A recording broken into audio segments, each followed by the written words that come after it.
Oh, we're going to drop it. One job, Roy, one job. Tails. Tails. So, They lost. They won. so do they pick? They get to pick which one they want to go first. Do you want to do yours first? Theirs first. Okay. So that is going to be Team SCC.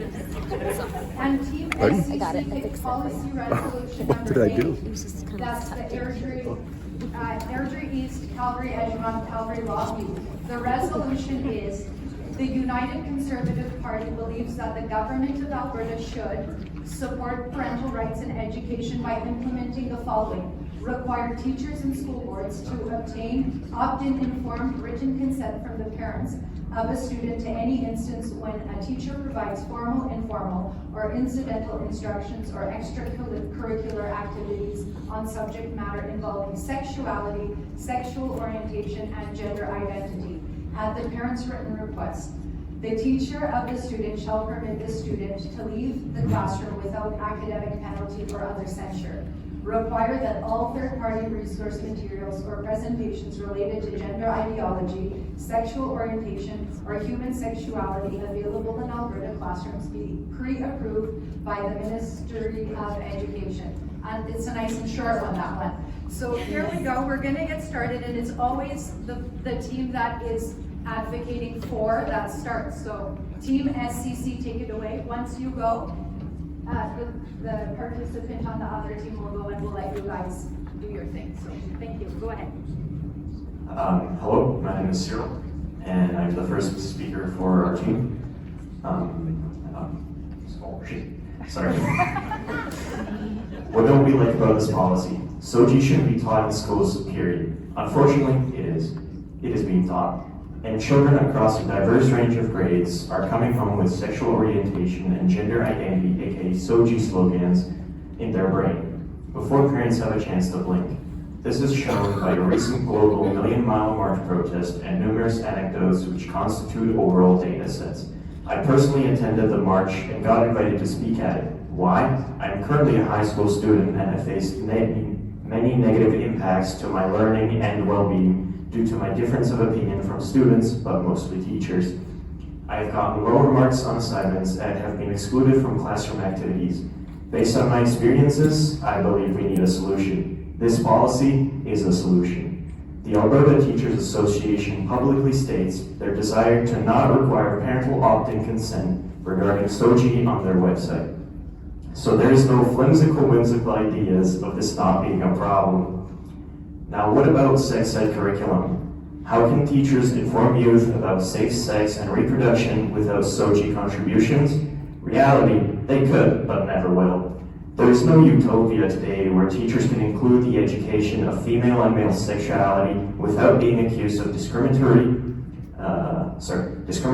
for not including the minorities of SOGI alleged circumstances. That's why this policy is so necessary, because it acknowledges that even through SOGI 123 is not curriculum-based, but cross-subject material. Even the education provided by teachers in the curriculum cannot be disparaged, which is why this policy includes formal as well as informal addresses. Indeed, this puts responsibility back into homes where parents are charged with the task of sexual education for the benefit of their children. Thank you.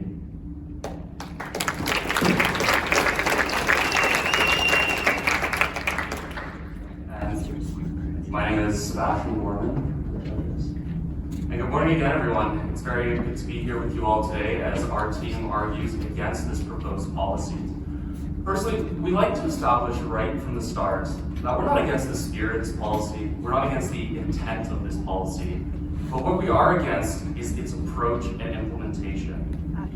Where we disagree is, to put it simply, we believe that this policy, as it's currently written, may in fact put in jeopardy its very worthy cause of having parents at the forefront of their children's education. Firstly, we would like to establish for you all how the unworkability of this policy, the fact that it's going to require an opt-in for all parents, will be so logistically impossible that it will provide a distraction for parents who want to be informed of their children when they're being educated on these very sensitive matters. But this whole opt-in will be so unworkable that it will simply cause so much distraction and result in parents being against this whole opt-in and not even focused on the very important matter of what their children are learning. Secondly, while we'd like to believe that the UCP is going to govern Alberta forever, that simply might not be the case. And the second part of this policy, which requires ministerial approval for content of this nature taught in schools, could be abused by a future NDP cabinet minister, education minister, in order to prevent religiously oriented content around sexuality and gender identity from being taught in, say, Catholic schools and charter schools. Now, again, we'd all love to believe that our party's going to govern this province forever, but should there one day be an NDP education minister who uses this policy to advance their ideological goals, it will have come as a direct result of the policy that's being proposed today. And finally, we believe that this policy, requiring an opt-in, has a big potential to leave vulnerable kids behind. The sad reality is that not all parents choose to stay that informed with what their children are learning about. If any time content of this nature is being taught in schools and an opt-in from all parents is required, it's hard to say whether all parents will be that informed as to opt-in as required, resulting in many kids not getting the education on these very important topics. This is going to result in inconsistencies that are going to be seen later on in life, where you have a whole host of children, now adults, who are not properly educated on these matters. So in conclusion, again, we support the spirit of this policy, we support the intent of this policy, but that's not what this debate is about. It's about the actual policy, its implementation, and its approach, and how it's going to affect parents' rights in Alberta. The question we have to ask ourselves is, will this policy be a net benefit or a net negative for its goal of making sure parents are involved in their kids' education? And we believe, on balance, it will be a net negative, and we look forward to convincing you of why. Thank you very much, everyone.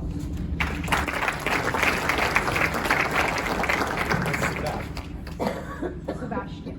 Yes. Yes.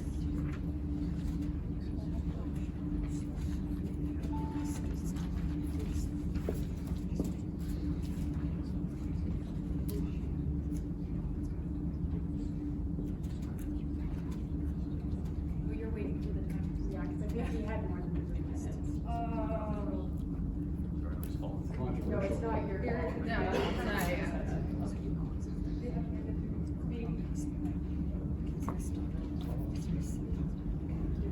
My name's Lauren. Thank you.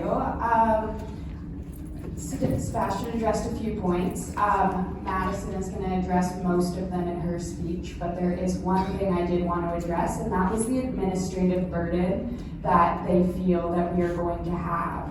The reality is that parents are already signing consents every year for field trips, for photography, for anything that the school board wants to have. Adding one more signature isn't going to add an administrative burden, so that argument is a no point. Now moving into my speech today. SOGI 123 is not mandated in the Alberta curriculum. So many argue that there is no need for this policy, but the reality is it's still creeping into our school in many insidious, incidental forms. This policy provides for punishment for teachers who believe that they have the right to educate our children on SOGI 123 without parental consent.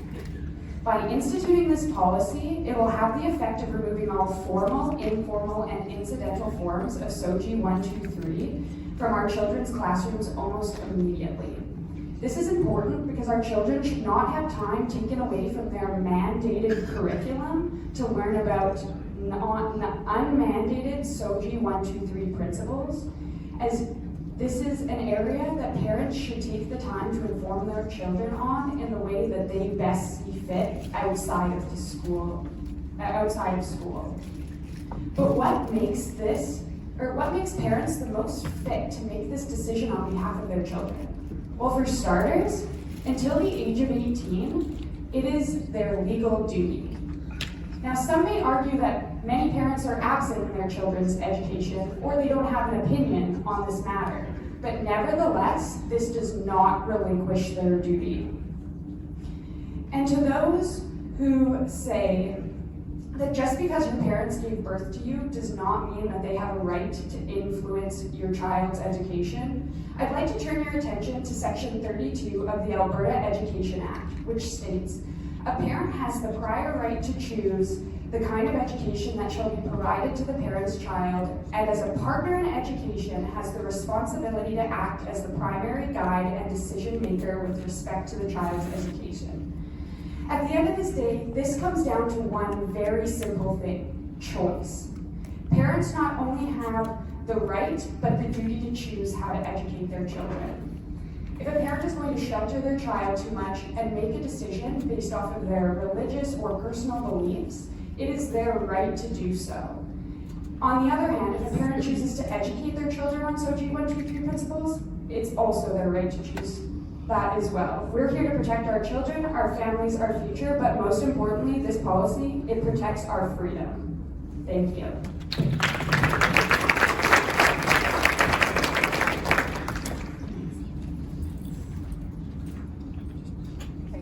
I think we got the timing sorted now.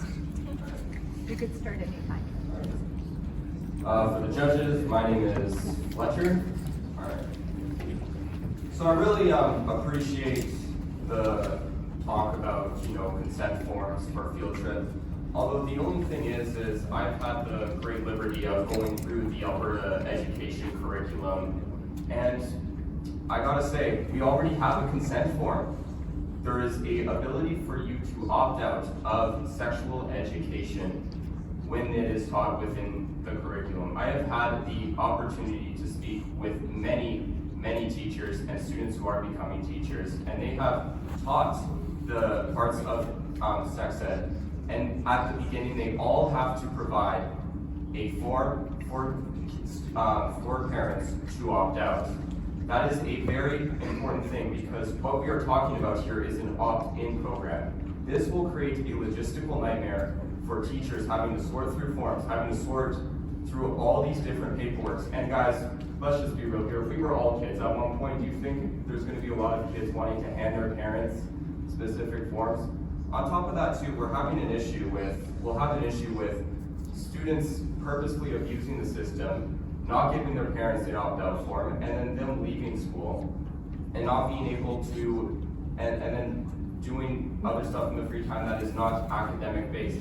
It is incredibly important for our opposition to remember that there is a consent form that has the information provided to it that talks specifically about what they're going to learn, how they are going to learn it, and if there is an issue or if there is results of abuse or something that is not being taught within the curriculum, then that parent has the right to report it to the education curriculum and have that teacher investigated and have consequential actions being brought to them. Thank you.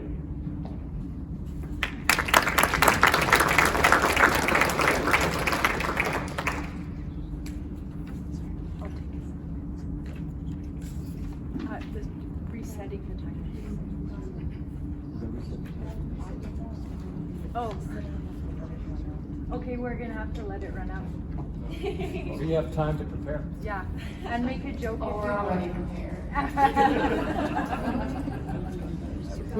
like that. 30 Attitude. I have one. The attitude of a audience. We have 24 seconds. What did the boy volcano say to the girl volcano? I love you. Oh my God.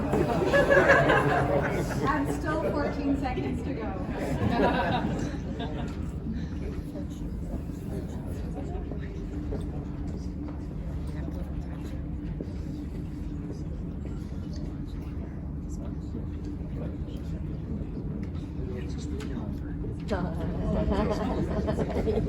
Okay, hi, my name is Macy Holmes. I look forward to Maddie's speech, which will address the first 2 points that have been brought forward. But mine addresses, you guys could argue, what if parents aren't aware of the struggles teens go through regarding sexual orientation and gender identity? Parents were once teenagers. They absolutely understand the struggles that adolescents go through today. Kenneth Zucker, who was the chief psychologist of Toronto Centre for Addiction and Mental Health and head of its Gender Identity Service, conducted an academic study finding that adolescents with gender dysphoria suffered very similar mental illnesses as those who did not suffer gender dysphoria. Surprise, surprise, depression, body dysmorphia, all the mental issues once experienced by your parents is experienced by adolescents today, of which their frontal lobe, responsible for regulation and decision making, isn't even properly developed until age 25, making them more inclined to take risks and partake in social contagions. Randy Kaufman, a gender-affirming therapist, is even quoted as describing identity formation as a, quote, journey. Reality is, 80% of those who show signs of gender dysphoria will grow out of it throughout puberty, according to the US, New Zealand, and Australia.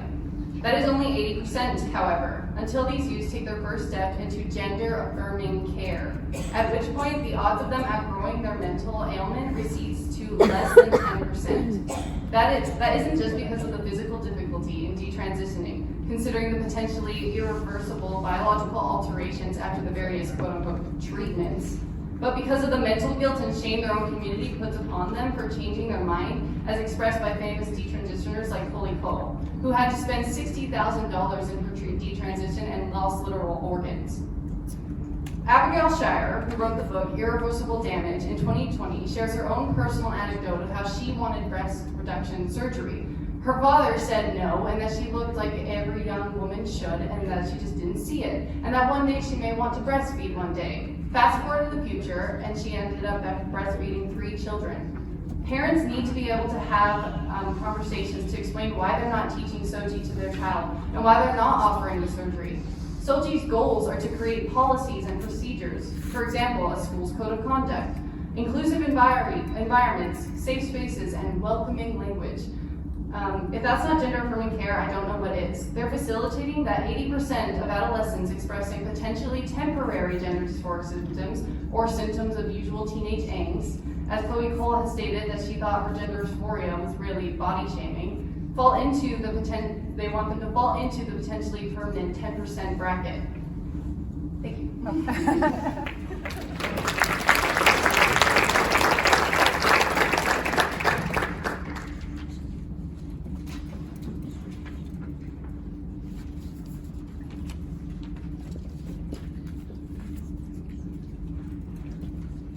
Very good.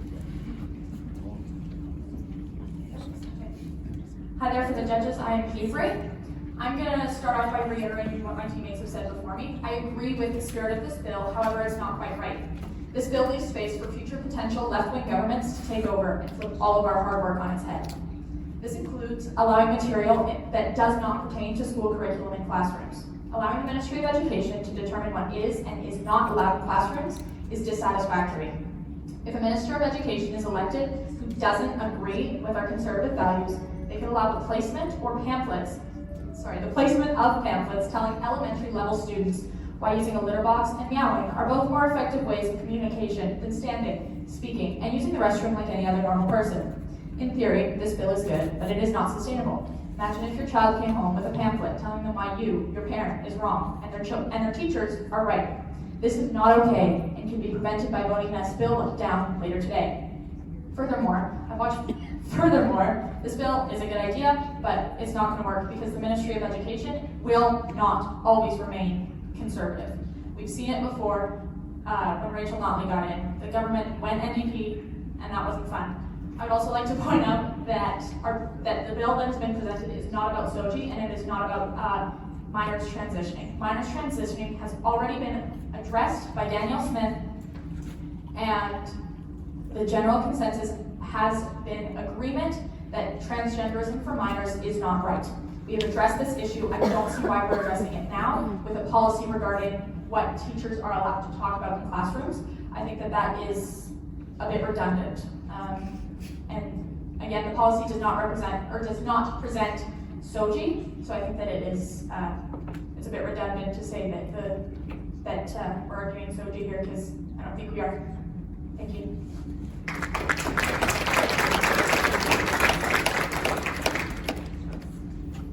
Okay, we'll just start it on another timer. Hold on, you got it. Okay, now we got it. Next. We're good. Okay, Madison, for all the judges. I appreciate the sentiment regarding the ministry, because even me reading the policy, I was like, who is this ministry? Do I vote them in? I'm technically appointed. However, this is why this policy gives you opt-in option. So opt-in versus opt-out, as the previous teammates talked about, what's the difference? Well, opt-out, as we currently have, begins with the default assumption of consent until proven otherwise. Opt-in begins with the default consent assumption of no consent, requiring before action to take place before damage is done. Opt-in consent minimizes incidental exposure of SOGI entering the minds of our students, which minimizes the possibilities of kids even asking the question, do I belong under the SOGI spectrum? Now, how do I know that for certain? According to the US, the percentage of individuals self-identifying as transgender has tripled since 2011. Whereas before this period, there was no scientific literature on females having gender dysphoria at all, which constitute the majority of today, according to the UK, which my previous Macy alluded to, the fact that that is a social contagion. It was chiefly boys, and boys ages 2 to 4, not the tumultuous teenage years as 11 to 21 as we see today. Still, even those boys, 70% of them grew out of their reported dysmorphia, and that was only 0.1% of the population. So to expose all students to SOGI materials as a general awareness campaign is to subject them to, or rather create, a problem that exists for less than 1% of Canadians across Canada, of which 80% of them would likely have recovered from their dysphoria in the first place if we didn't glitter SOGI materials all over their education. Again, if you want SOGI materials under the belt of your child, SOGI isn't curriculum specific, so you can dig into myriads of online resources and teach your child. This policy leaves opt-in option for you. This policy provides not just choice, but choice with informed consent. Without the proper information, you can't truly come to a decision. And with opt-in, you have to know what you're opting into, whereas opt-out would only incentivize garnering further information when the damage has been done. So this policy is necessary. Danielle's parental rights current policy only regards treatments and surgeries. This one targets the educational portion that our currently policies don't touch on. So there needs to be regulation regarding these, not just physical implications, of which Danielle luckily did, but also the mental and emotional implications, which my teammate will go all over. Thank you.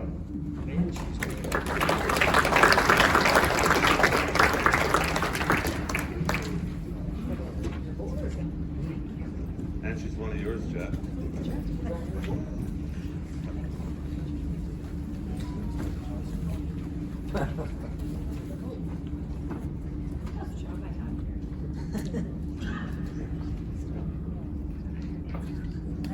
Yeah. It just doesn't show on the screen. Yeah, there we go. Oh, it started. Go ahead. Okay, my name is Katarina. So while an opt-in policy may be suitable for ideologically motivated sexual education, making all sexual education opt-in goes too far, creating both logistical and social concerns. Yesterday, the Premier tweeted that parents will have to be notified when content regarding this nature is taught. So I would pose the question, why does it have to be opt-in rather than opt-out? As we've already mentioned, in Alberta schools, an opt-out policy currently exists, allowing parents to choose to take their kids out of school-taught sexual education. While we do not deny the importance of ensuring that sexual education serves the purpose of remaining biologically accurate and steering away from ideologically motivated concepts, we also must acknowledge that sexual education serves an important purpose in ensuring that all kids are taught correct and accurate information. The current opt-out system in schools gives concerned parents the ability to ensure that they can choose what sexual education their children receive, while also ensuring that children who have parents that are unconcerned with what they learn still receive accurate sexual education and are not left in a position where they turn to inaccurate sources. The reality is that not everyone has parents that are concerned with their well-being or what is best for them. In these scenarios, an opt-in policy creates unnecessary complications and may leave some kids, those who are most vulnerable, without any accurate form of sexual education. This is concerning. This carries the consequences of the potential for increased rates of unplanned pregnancies and sexually transmitted infections. And let's not forget, these consequences also carry the risk of placing increased demand on the healthcare system and the social welfare system in Alberta. While we do agree that parental choice is crucial, the premise of an opt-in policy, while valuable for ideologically motivated sexual education policies, can go too far in terms of basic sexual education. We must ensure that children receive sexual education that aims to ensure they understand how to have safe sex, and that will allow us to ensure that unwanted pregnancies are prevented, as well as sexually transmitted infections. While we agree with this policy in spirit, we cannot support it. Thank you.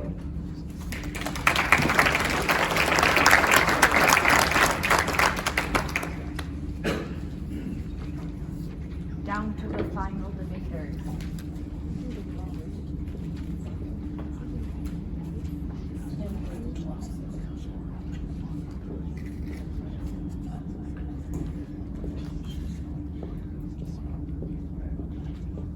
For the record, my name is Kyle. Just Kyle. Yep. All right. I know we're all experiencing some pretty unacceptable views up here right now regarding those transitioners. It's funny that you mentioned going too far, but I think we ought to know the mental health outcomes of the people that go down the path of these gender identity policies. So let's start with suicidality. An argument that a lot of us have probably heard is that the reason for the suicide rate of the transgenders we see today is from mistreatment in society. But interestingly, concentration camp survivors from the Holocaust who went through some of the worst mistreatment of people in society only experienced suicide rates of approximately 5%. The suicide rate for transitioners in the US, however, are around 40 to 50%, and that's before and after surgical transition. And I think we can all agree that they aren't treated worse than the Holocaust victims. Moving on. And even if it's true that only 12% of females transitioning actually go through with the full phalloplasty genital surgery, these people now have less than a 10% chance of detransition after those life-changing alterations.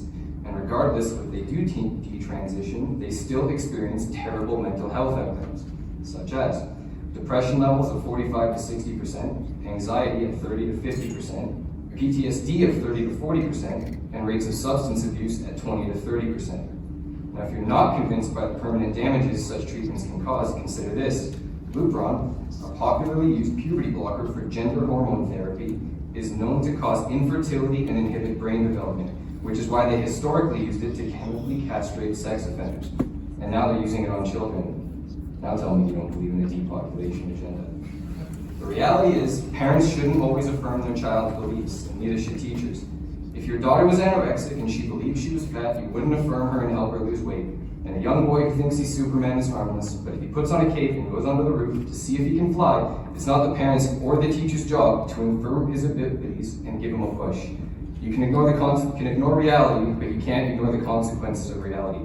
I would much rather logistical complications in schools from teachers who are ideologically committed to indoctrinating children into these categories of outcomes than not go forward with a policy like this. I'd like a stronger policy, but this is what we've got to work with, and you don't know the number of kids that'll be permanently damaged for the rest of their lives if you don't make some sort of act now. Thank you.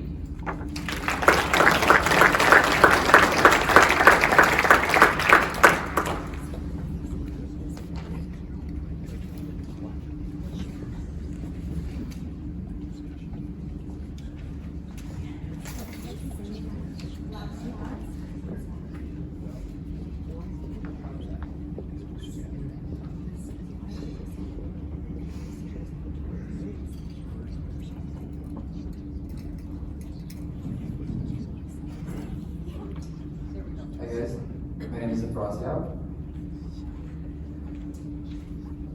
To conclude here on my team, I'd like to start off by saying the best way for people to not get pregnant is not have sex. And the second best way is to teach them how to have safe sex. Why would we be against educating our next generation? The existing opt-out system already empowers parents without limiting all these student access.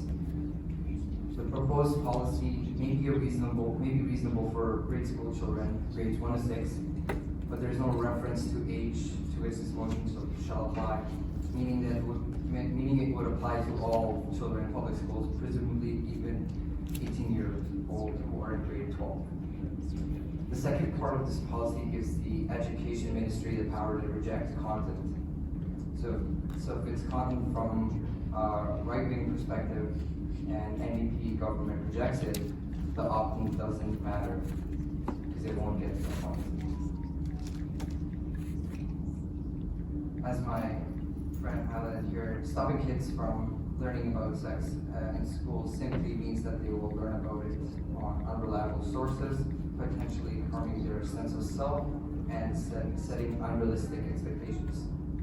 Studies have shown that comprehensive sex education programs can lead to positive health outcomes for young people. Opt-out systems can lead to delays in young people accessing information. At the very least, these kind of programs at junior and senior high should be made available, as has been historically the case for decades. And opt-out basis with the assumption that teens need to have a health education that includes these more difficult areas. Thank you.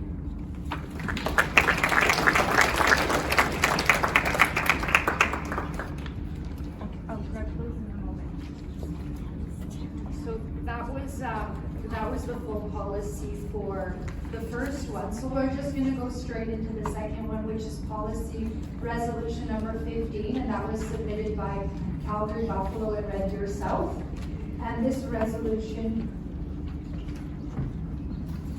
I think this is the one. The United Conservative Party believes that the government of Alberta should negotiate with the federal government to create an accord with Alberta that grants our province greater control over immigration, including total numbers of temporary and permanent residents, and active participation in the selection and rejection of those being granted temporary or permanent settlement rights in Alberta through the immigration process. And we're going to start with Team 4, and this is the Conservative Crusaders starting.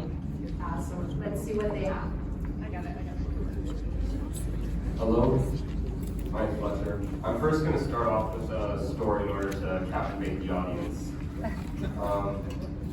My great-grandparents fled Ukraine during the Holocaust, but before they left, they burned everything to the ground to make sure that none of the Soviet government could do anything with it. They fled for Canada, and for a while lived in an abandoned railway station. My grandfather's crib was nothing but an old drawer to use to store tools. Over the time, my great-grandparents learned the language, started a business, and worked to prosperity. I know many in this room have similar stories of their parents, great-grandparents, or themselves fleeing very unfortunate circumstances and fleeing for their life to come to Canada. Despite what the opposition might say about Resolution 15, it is a policy that supports immigrants within our province. By giving the province control how many immigrants it can take in, it helps prevent immigrants living in severe poverty. According to the Government of Canada, 66% of individuals who live in poverty are immigrants. These numbers are unacceptable.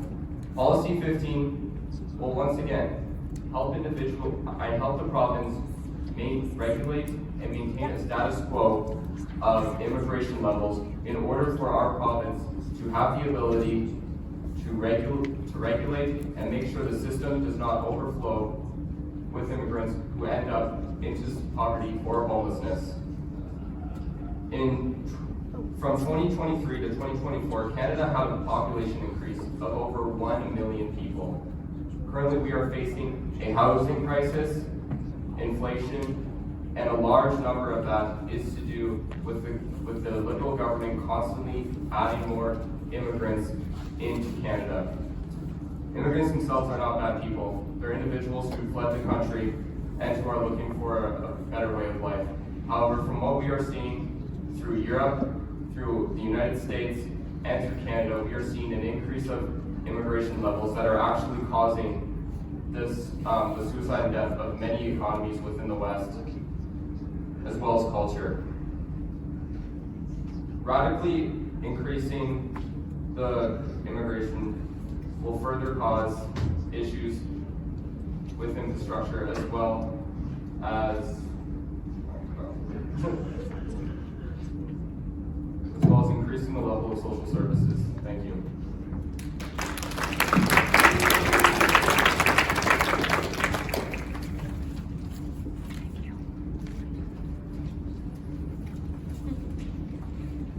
Just a reminder, the food is first for the debaters after, not for anyone else here. Stop stealing our stuff. We've got a governor, a future governor. I'm hungry.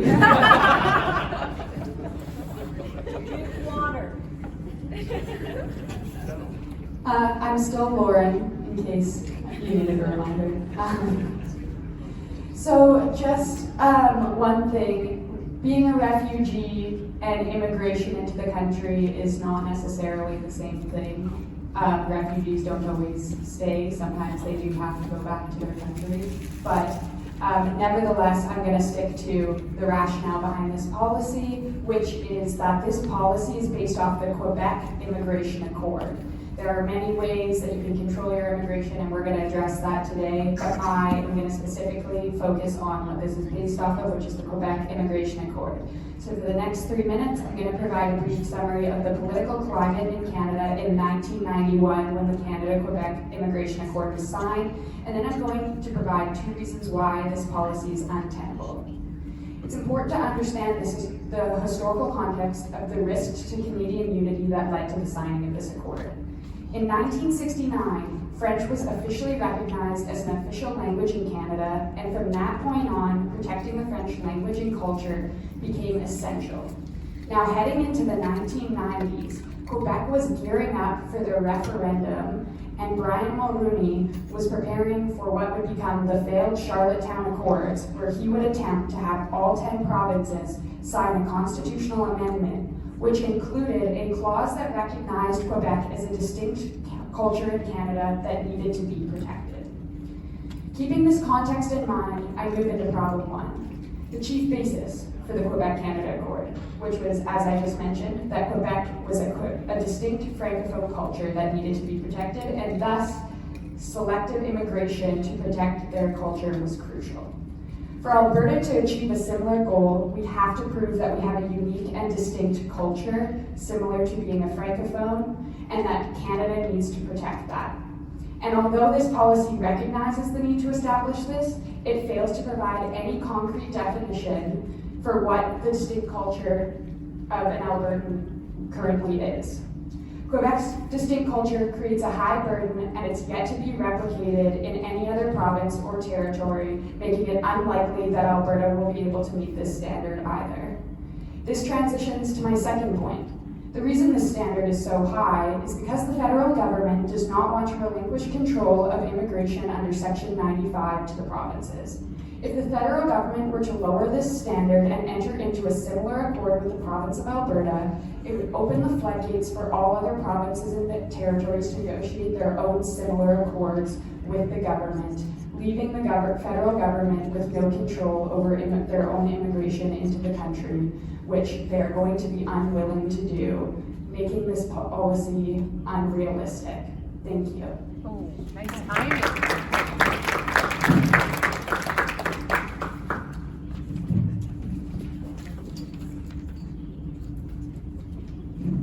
Hello again, I'm still Sebastian. And good morning again, folks. It's a pleasure to be speaking with you in favor of this policy. And before I dive into my points, I'd just like to reply to something my colleague on the opposite side brought up. And I moved from Ontario 2 years ago to Alberta. For me to hear that Alberta does not have a distinct culture or a distinct identity, that is simply not true. This province is built on hard work, on conservative values and conservative principles, and we stand very distinctly within Canada, believe me. Now, I believe this debate comes down to, again, a very simple question. Is Alberta equal to other provinces in this confederation? Opposition to this proposed policy, in my mind, implies otherwise. Now let's talk a bit about that Quebec and Canada Accord from 1991. It was signed, yes, by a Conservative Prime Minister in Brian Mulroney, but a Liberal Quebec Premier in Robert Bourassa. Now, it's not a stretch to say that in the next few years, we may very well have a Conservative government federally, a very friendly Conservative government federally. I fail to see why a Conservative government in 1991 can come to an agreement with a liberally run province, why the same thing cannot be done with a conservatively run province. It's been nearly 35 years since Quebec signed that agreement. They've been able to choose the immigrants that come to their province, making sure they can integrate culturally, socially, and economically. Meanwhile, the rest of Canada has languished under this one-size-fits-all policy that burdens our social services, burdens our labor market, and is completely unfair compared to Quebec. Now, ladies and gentlemen, what I'd like you to ask yourselves as you hear the points made by the other side is, why should those points apply to Alberta, but not to Quebec or to any other province? If we truly want to stand tall as a party, as a government, and as a sovereign people within a true confederation, not a top-down unitary state, then I fail to see why Alberta, as with any other province, should have the right to negotiate with the federal government. This policy does not say we're going to unilaterally pull out, we're going to unilaterally choose our immigrants or reject what the federal government's priorities might be. It's simply giving our government a license to begin these negotiations. What those negotiations end up coming to is an open question. But on this policy, should Alberta have the right to negotiate over its own immigration? We strongly support that. It's our way to assert ourselves in confederation and come to an agreement that benefits our own province. And finally, again, I would just reiterate, this is not an anti-immigrant policy. In fact, this morning, when I was taking my Uber to the conventional here, when I told my driver, who was an immigrant from India only 5 years ago, that this was a political convention, he looked behind to me and said, "Man, we need less immigrants in this country." Immigration benefits everybody when done properly. Thank you.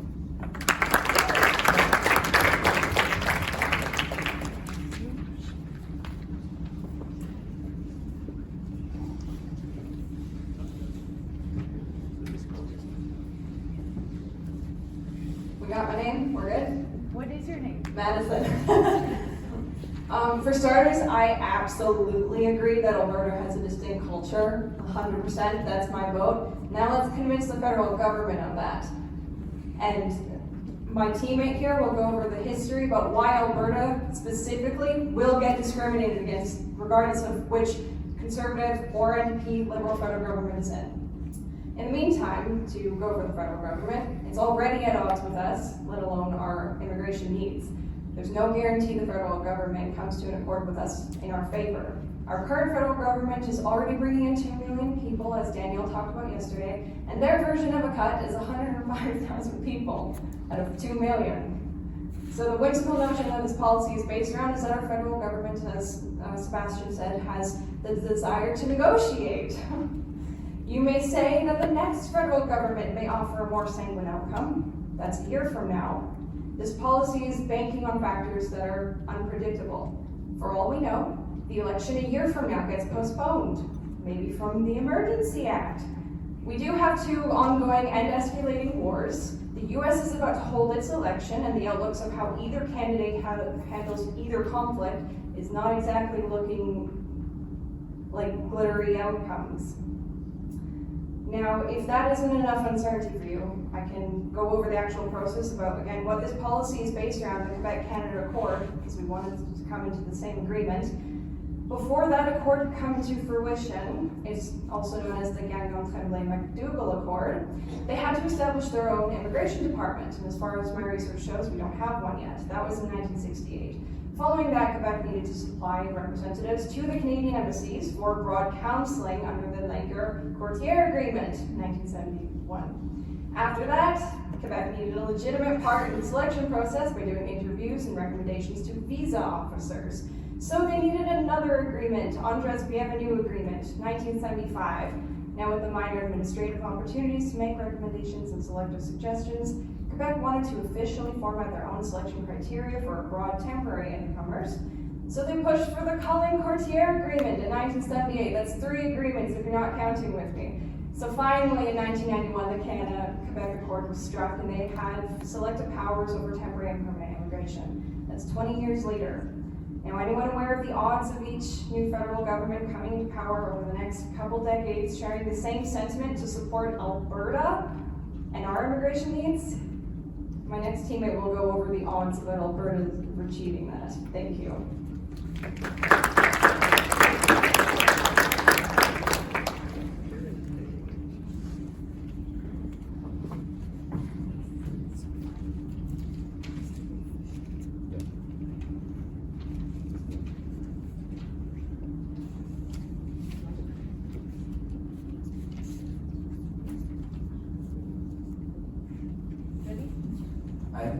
Frosty up.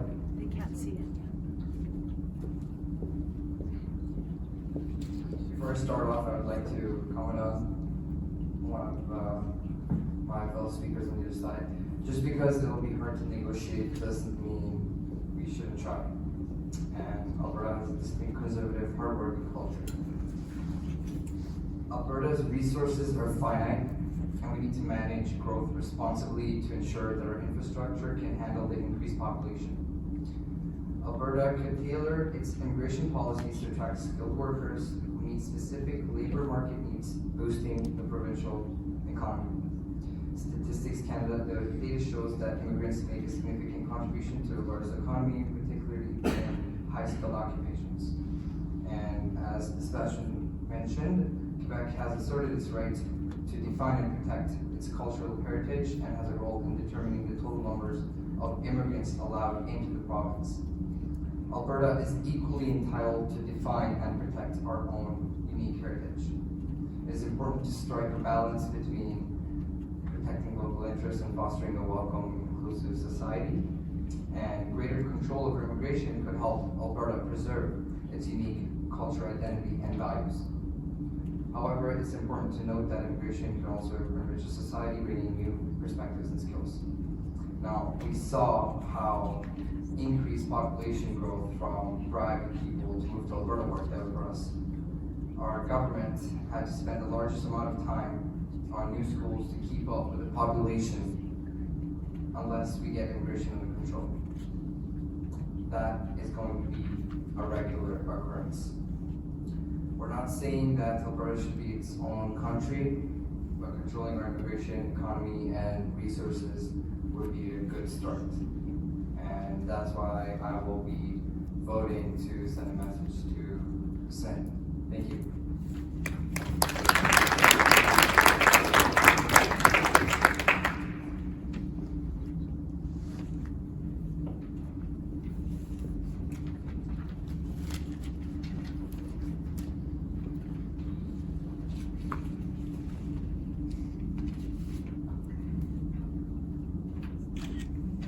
Still Kyle.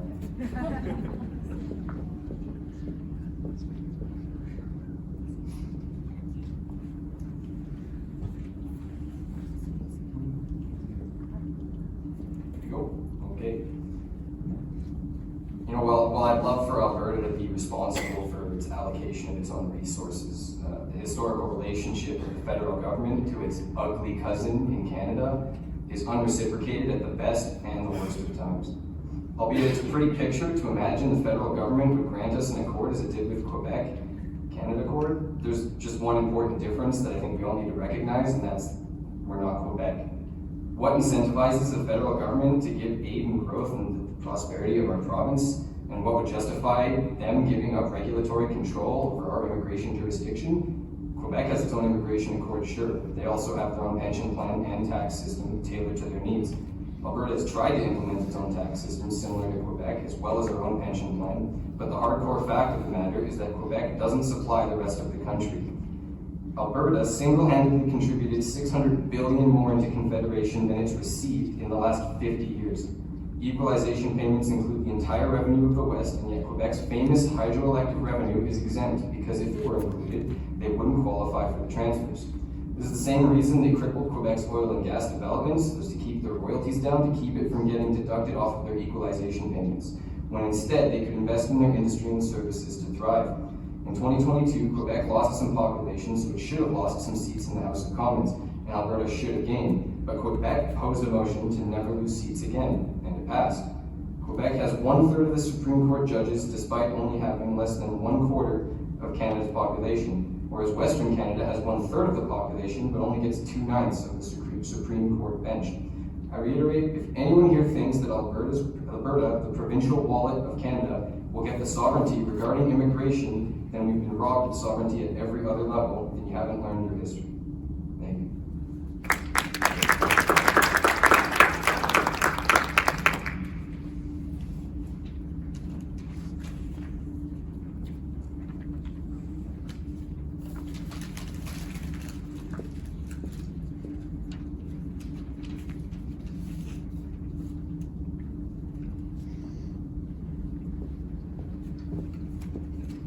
Just waiting for the timer here.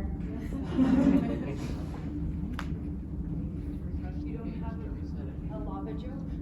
I don't have a lava joke, I'm sorry. Neither.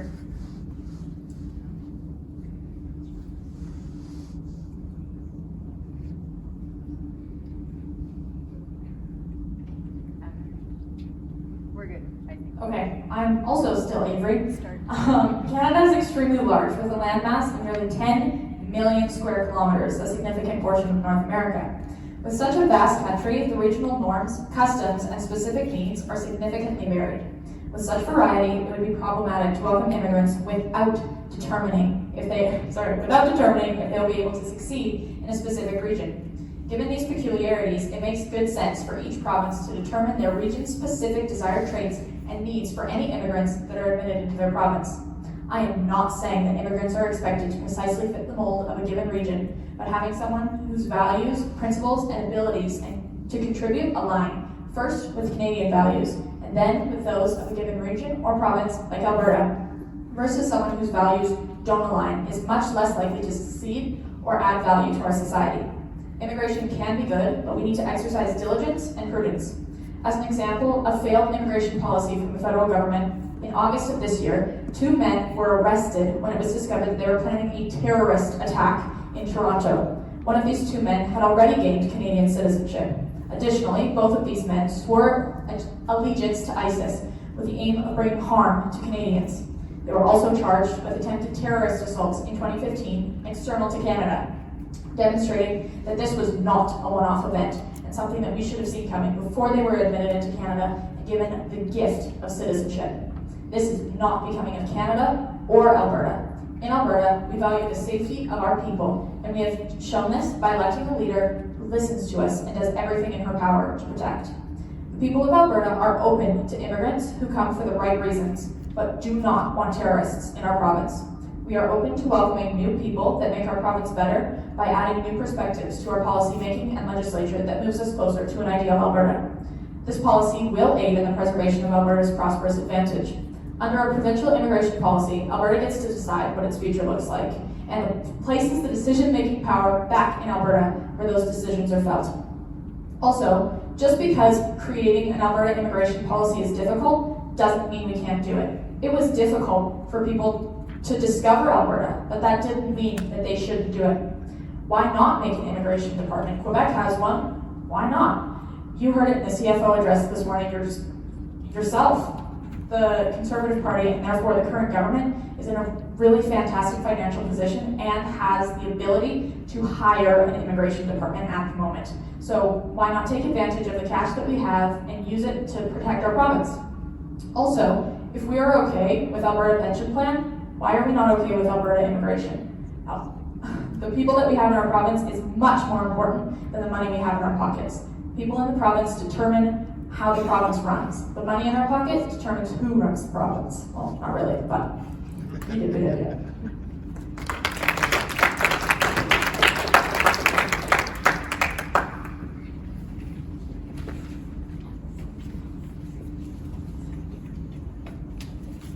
My name is also Cyril, since we're doing this.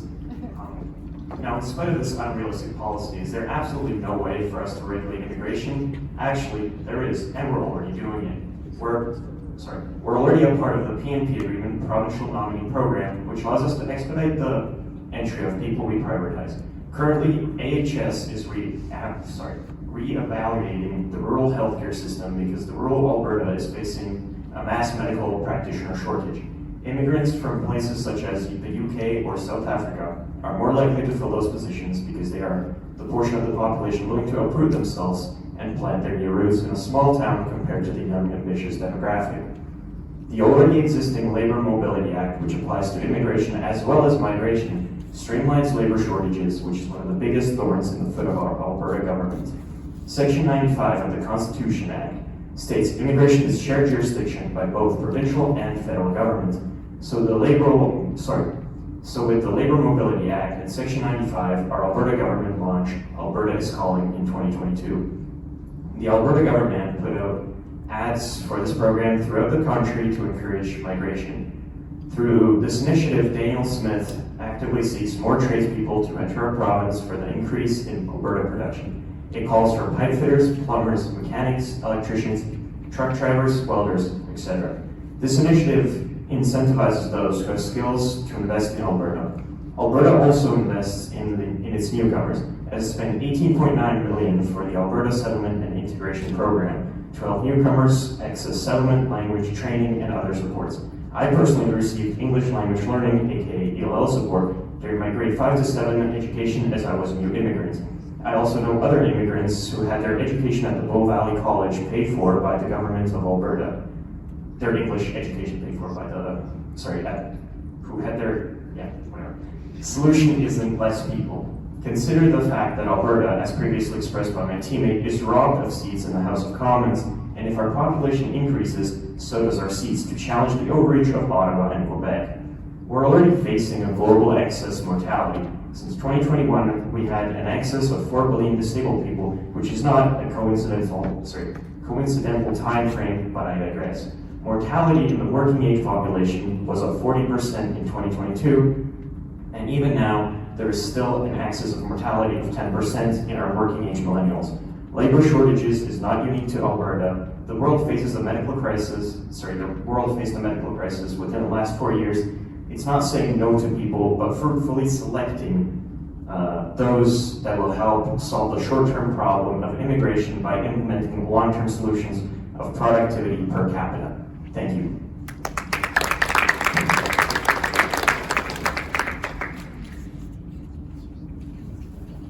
I think final debaters. So my name is Katarina again. So before I begin, I just want to say that we do agree that we should be fruitfully selecting who we are allowing into the province and allowing immigration to help meet our needs in terms of healthcare and other areas. I would also say that just because something is difficult to negotiate doesn't mean we should shy away from it. Albertans are hardworking and determined, and I can personally say that I am proud to be Albertan. We are in favor of this policy because it fairly gives Alberta autonomy over immigration within the province. It allows Alberta to make decisions with respect to immigration so it can meet its own unique economic needs. And so that Alberta can ensure that immigrants within the province are not at a disadvantage. Under Section 95 of the Constitution Act, jurisdiction over immigration is split between the federal and provincial governments. Given this, and given the power Quebec has over immigration, Alberta can and should assert control over immigration, especially given the recent failures of the federal government. The cost of poor immigration policy far outweighs the cost of Alberta gaining autonomy over immigration within the province. Moreover, if Alberta has power over immigration, specifically how many immigrants are allowed in the province and who these immigrants are, the province will be better positioned to meet its own economic needs. Given the current situation and amid the housing crisis, and where immigrants are arriving in Alberta at record levels,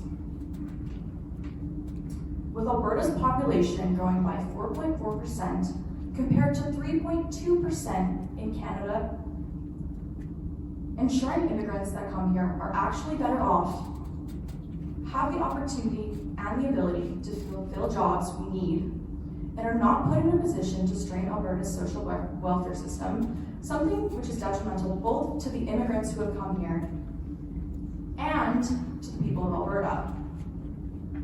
Now, we're not saying that we are anti-immigration by any means. Rather, we want to give the Alberta government autonomy over its own immigration policy, as to ensure that immigrants meet our economic needs, do not strain our social systems, and are actually better off than they were before coming to Canada. Thank you.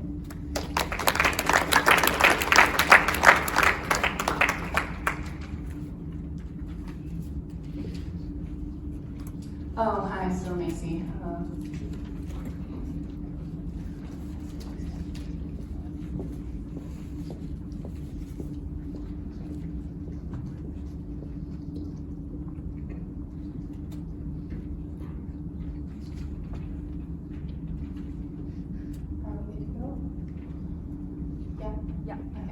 I think we have the chronological order of this all wrong. The argument that immigration is clogging up our economy and besmirching our real estate market is unavailing. To make that claim, you have to ignore every other facet of our economy. How about the fact that oil and gas is ridiculous right now? Interest rates on our energy and utilities. Property taxes certainly aren't incentivizing investment into our province right now. Making an immigration policy to stop people from coming in isn't the solution. It's investing into the infrastructure and energy production to provide more than just houses, but a stable and able energy grid to supply those houses. We need a policy incentivizing the conservative pillar of fiscal responsibility, advocating internal Alberta investment like nuclear plants, not a policy putting a Band-Aid on an artery wound. The immigration issue won't be an issue with Alberta prosperity. People are supposed to be seen as a resource, not a burden. And if that is the case, it is because the government and the society of which it is beholden to have not produced enough per capita to supply the population. When productivity per capita increases, a direct result is increased goods and services along wages and profits for said goods and services. This is why the BRICS nations are soaring. Between 2015 and 2020 alone, the intertrading between those few BRIC nations has surpassed all of the trade between that of the rest of the West. Russia's invested into its oil reserves and moved to gold-backed currency. They've become the 6th largest GDP in the world and thus enabled them to streamline their immigration policy. They made it significantly smoother to move there for Canadian refugees like us wanting to free our feudal federal government, but only because they, 1, knew what they were looking for, and 2, they produced the currency and energy abundance to support us. Alberta is importing electronics, automobiles, machinery, refined petroleum products such as gasoline. Meanwhile, we're exporting raw materials. Why aren't we making these things? Why aren't we exporting them? Like a friend coming to move in with you before they get themselves on their feet. If you wanted to stay in my home, eat my food, use my utility, it doesn't matter how much I care about you if I'm not in a position to accommodate. Most cases these immigrants wouldn't have to rely on Trudeau's welfare to win him votes if people felt they had a chance to thrive here. They would vote Conservative. It's basic economics. If you're in a desperate state, you're less likely to think about your community on a larger scale, such as charity and investment, since you're busy surviving. If you're in a place of abundance where our interest rates aren't through the roof, our purchasing power isn't declining, and more money stays in our province, we could use it like Lincoln's greenbacks. Put your gold-backed investments into the economy for real projects that benefit the whole community, bringing this back to the policy at hand. And what this policy was created to address in the first place is that the Alberta government is not investing in putting Alberta first. Whoa.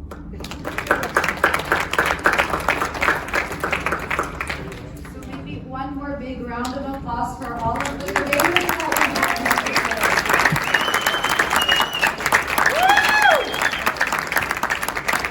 I've heard more common sense here in the last hour than I've heard in a long time, so that is really great. And we're just going to tabulate the last ones, and we're not using the Dominion machine, so we should have the results in about 5 minutes. But in the meantime, I'm going to get my friends at the Critical Compass to do an on-the-spot debate that they're not even aware of, just while we're calculating the numbers. So I'll give it The mic. Hi, I'm Mike from the Critical Compass. It's not really a debate. We're going to try and do, after the debate, for anyone who wants to stick around and anyone who wants to participate, we're going to try and do it's called Spectrum Street Epistemology. I don't know if anyone's familiar with the concept, but we're going to give some claims, and we're going to try and figure out the strength of people's opinions on those claims. We're going to see, we're going to use a Likert scale from strongly agree to strongly disagree, 7-point scale, and we're going to see if we can get anyone to maybe change their mind about something, maybe someone will make a good case. It'll be fun. So, while we're tabulating the votes, can I take a mic? Like a word? Thank you. Can we get like 3 people who want to participate in a test? One, sorry. Sorry, can we just get a bathroom break before we Yeah. start? There's 3 that want us to go, but yeah. Yeah, anyone who wants to stay. Yeah. If you have to go to the bathroom, go ahead. Okay. Thank you. So, no, 1 is good. Then I can control all of it. So James is putting up the Likert scale here. Okay. And we're going to have neutrals here. Neutrals right in the middle. Okay, neutral is here. And we're going to have slightly agree. Oh wait, I better make sure these guys are listening. Okay, who are my 3 participants? Okay, what's your name? Sebastian. Hi, Sebastian. Fletcher. Hi, Fletcher.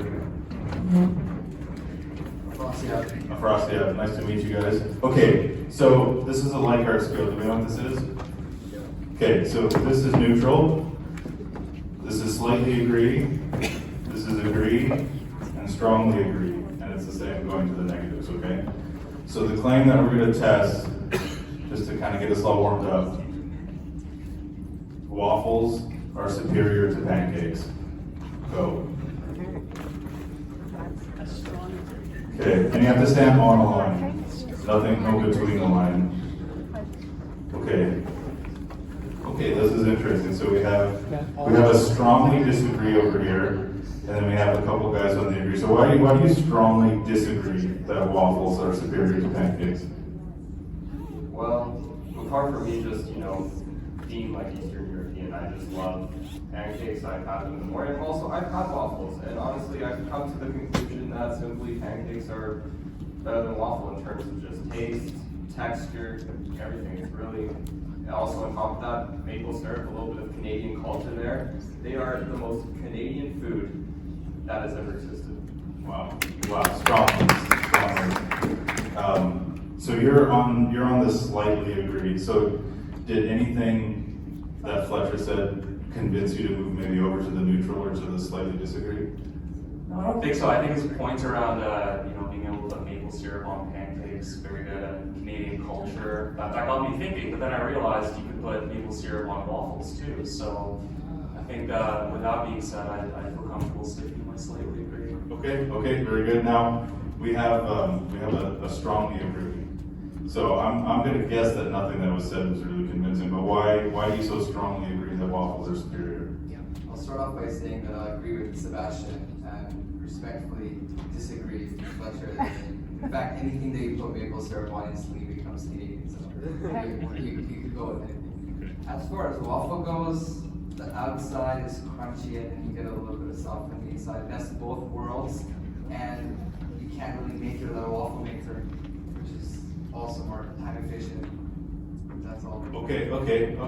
So we've got some textural arguments here. Does anything about that Frosty hat? That's pretty good. Does anything that he said, does that maybe soften you a little bit to go maybe to like a slightly disagree or a disagree? It softens me to go to slightly disagree because I don't know why I didn't think of the fact that you could literally put syrup on anything. Look at that! We got some movement. How about that? This is the critical thinking process in action. Wow. Okay, so that's essentially how this thing works. So we're going to ask some maybe a little bit more serious questions. I think it works really well with 3 or 4 people. So we'll try and we'll give you guys the 3 sort of topics that we're thinking about discussing, and if you want to decide amongst yourself who wants to take them whenever it comes back. Thank you guys, appreciate it. Thank you. And I guess the tabulation is taking a little longer, So I think we're just gonna come back, enjoy the food for the debaters and judges, and then I guess we'll reconvene. Yeah.